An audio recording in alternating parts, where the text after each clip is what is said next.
So in this video, I'll tell you guys how to properly reset your iPhone to factory default, whether you're selling your iPhone or you're just switching to a newer model or switching to Android.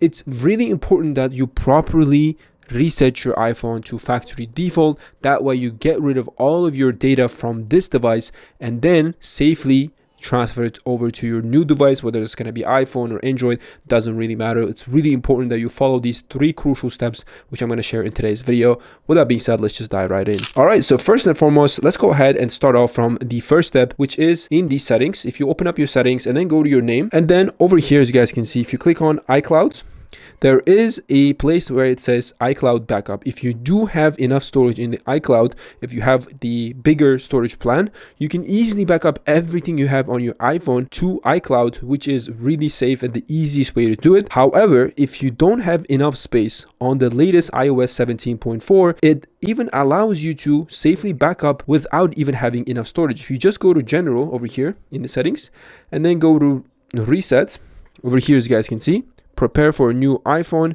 Make sure everything is transferred to new iPhone, even if you don't currently have enough iCloud storage to back up. So if you click on this and follow through it, you can back up everything to iCloud, even if you don't have enough storage. You just need to back up from here instead of going it under your name.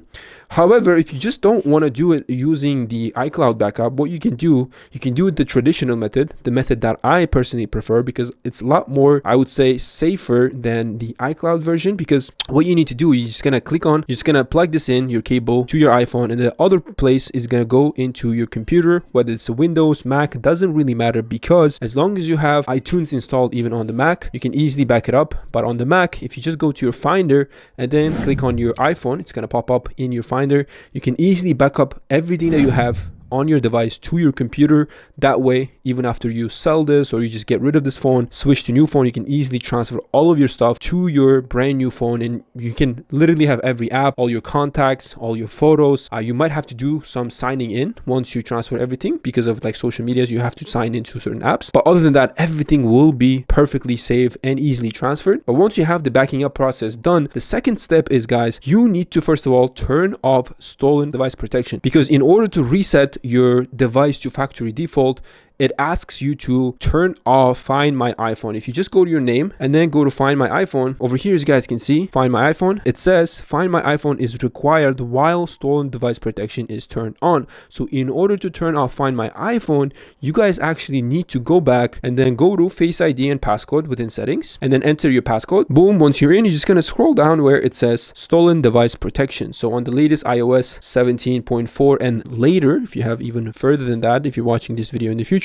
you can just turn this off, because you're going to have this stolen device protection. You're going to turn this off, and it does ask you for Face ID. As you guys can see, when you click on turn off stolen device protection, it puts you on this time, like a delay in progress. It's going to give you 1 hour to wait around. But once it's done, after 1 hour, it's going to get turned on. Once it's done, you can go back to Find My iPhone and turn off from here within your name, and then go to Find My iPhone. And then this will no longer be grayed out. It's going to be actually available to turn off. You're just going to turn off everything, including Find My iPhone. Once you've done that, guys, obviously for now I have to wait for the stolen device protection, but for the sake of this video, I'm just going to continue. But once both stolen device protection and Find My iPhone is completely off, next step that you need to do is you're going to go ahead, scroll down to General, and then scroll all the way down where it says Transfer or Reset iPhone. Back in the day, on the older iOS versions, you used to have so many different options when it comes to resetting, but now it's very simple and easy to follow. Over here, as you guys can see, it says Erase all content and settings. You're going to click on that. It will say that it's going to sign out of your Apple ID and remove your personal data, so this iPhone can be safely traded in or given away. So over here, as you guys can see, all your apps and data, by this time everything should have been backed up properly. I'm just going to click on continue, and then it might ask you about keep eSIMs, or if you have eSIMs, it's going to ask you about that. You can either say delete eSIM or keep eSIM, and then obviously it will ask you for your passcode. But once you enter your passcode, it's going to again double check. It's going to say erase this iPhone. It's going to click on erase, and that way you will be all set to go. It's going to basically reboot entire thing and will greet you with that hello greeting page, and everything on this device will be completely deleted and erased. So no longer your Apple ID will be associated with this iPhone, and you can easily and safely hand this over to your who bought this from you, or you can just, you know, recycle it at Apple Store or whatever the case might be. But you guys get the idea. This is a step-by-step way to properly reset your iPhone to factory default. I hope this video was helpful. If you're interested, check out this video right here where I talk about 5 iPhone settings that you should never change. With that being said, see you guys next video. Peace.